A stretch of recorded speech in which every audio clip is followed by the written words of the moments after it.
A review carried out by a World Bank consultant on the Ceylon Electricity Board long-term generation plan continues to come under criticism from various fronts. It was shocking to learn yesterday that the World Bank had placed such a low value on the lives of citizens of Sri Lanka in comparison to lives of other developed nations. Should it not be that all human beings be treated equally and no monetary value be placed on any life?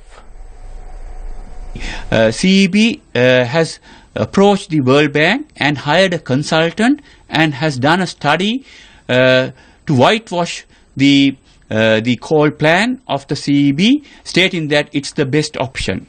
It was presented recently, and it's clearly stated that the coal plan of the CEB is the future. This is a clear violation of the government policy as well as the policy of the World Bank, which says that we have to go for clean energy in order to tackle the global warming and other environmental issues. The last option, only the coal they have considered. However, this plan,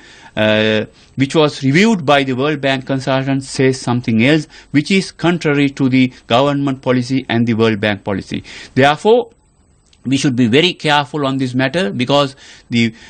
are well aware that there's a coal and oil mafia in the country, and the government clearly states that we are not going to allow the coal and oil mafia to continue exploiting the electricity consumer in Sri Lanka, and investigate how such a report was published, presented by the World Bank, so-called World Bank consultants. What I came to understand is the World Bank expert who prepared this report was somebody who came to Sri Lanka several years ago, maybe 4 or 5 years ago, or even earlier, when Norochora plant was under discussion, and there was a public hearing, and I certainly did attend. Now, my impression of this particular expert was very negative, because when I questioned him, particularly on the pollutants that are not really talked about, but they are very toxic pollutants which are present in coal, such as mercury in particular, and various heavy metals, his reaction was very surprising.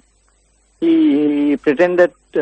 either not to know of the existence of such pollutants, which will be very surprising considering what is happening in the world, or trying to downplay its dangers and harmfulness.